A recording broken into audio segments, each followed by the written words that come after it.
Hi, welcome back to Local Spotlight. I'm Jerry Nissen. I'm here today with Helen Sedlar from the Mountain Family Center here in Grand County. I understand you guys just celebrated your 35th anniversary of being an organization here in the county. That's pretty cool. Oh, it's amazing. We started back in 1979 with a group of women that formed the Fraser Valley Resource Center. And it was a group of ladies that came together to just bring resources and referrals for those living up here in the remote rural mountains. That's us. Think about up here 35 years ago. Yeah. So I don't even think we had our traffic lights then. We didn't. Oh, we didn't. Those are way new. Right. No city market, and Yeah. Safeway was in a much smaller location. Right. So, but Things yes, change. and for many years they operated as a volunteer group, and then in 1987 we received our 501c3 nonprofit status. So you are truly a 501c3, so somebody that makes a donation to you can actually talk to their tax accountant about Exactly. getting a deduction. Definitely, we are 501c3 tax exempt. That's a big deal. It That's is. a big deal. It helps us tremendously. Yeah.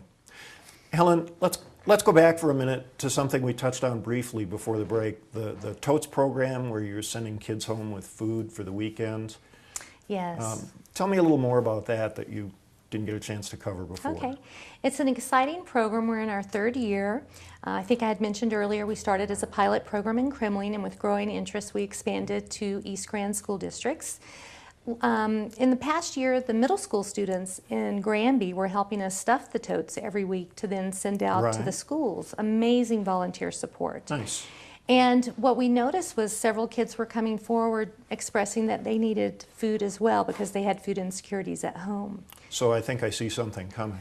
You do. We have an amazing community, and it starts at an early age. The 8th graders put together an event, the Mardi Gras Bolt, and they raised $4,000 roughly from the event. Very nice. They then wrote a grant to Mountain Parks Electric, and they were able to secure matching funds, bringing the total to almost $15,000. Really?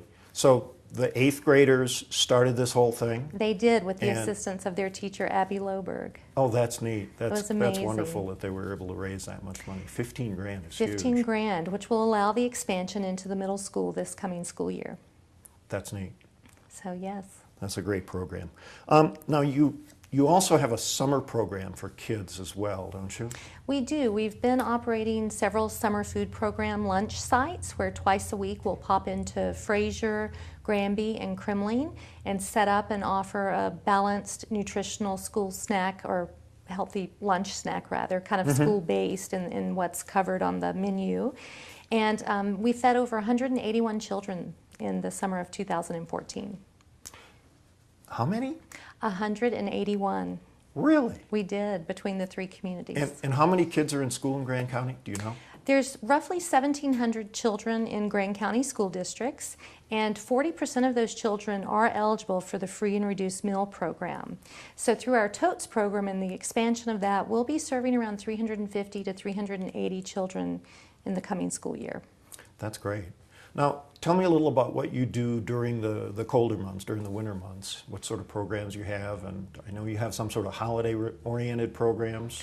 We do. We have both. We have the rent, mortgage, and utility assistance programs. A lot of those are funded through some local organizations and foundations. Grand Foundation's been very supportive, the Fraser Valley Foundation. I heard about that. Yes, and Mountain Parks Electric. And then for the utility program, we've got Outreach, Energy Outreach Colorado that gives us funding. And what we're finding is we offer one-time rent, mortgage, or utility assistance in a 12-month period. And typically those families are falling on a hardship. They are residents in the community. The programs kind of qualify that they be here 6 to 12 months before they're eligible to apply for funds. And it may be that they've had a medical issue, a large bill that's come through that may be household oriented. Okay, so some special thing that's out of the ordinary for them. Exactly. And now you also, your food drives tend to center to some extent at least around the holidays, don't they? That's when we hold our major ones, is towards the end of the year. And with that, we've got the Thanksgiving baskets that we do with the Sheriff's Department. Right. We try and feed 175 to 200 families over the Thanksgiving holiday. Oh, that's great. It's amazing, and that is all from donations with Can Drive. So the turkeys, the pie trimmings, the vegetables, everything is really pulled together from the community and the donations that they make. So is it mostly food donations that you're getting, or is it cash donations that people write you a check and you go out and have some connection where you're able to buy things at an advantageous price? It's both. It really relies on both. As we all know, groceries are expensive and Sure. the costs continue to rise. We're very fortunate with our relationship with Food Bank of the Rockies that we're able to order cents on the dollar for canned goods and other items. But the turkeys for the Thanksgiving drive are purchased here locally, and the grocery stores will store them for us before we hand them out. Now, you mentioned your cooperation with Food Bank of the Rockies. Do you partner with other local organizations as well?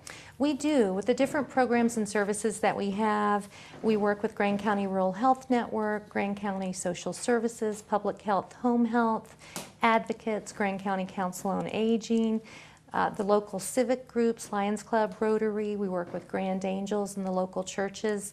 It's a community effort to address the needs that we have. Wow, you're working with everybody. We That's are, great. and it takes a team to do it. It really does. Are there special challenges that we face because this is such a rural area? I know a lot of people think that hunger and food insecurity is really just an urban phenomenon, but it's not. It isn't. It's across America. As you mentioned earlier, the numbers of 1 in 7 Americans struggle with food insecurities. And what we find up here with lack of public transportation, that grocery stores can be hard to get to when you live Right. 10, 12 miles away. So the Right. food pantries sometimes buffer that. Okay, that's a great thought.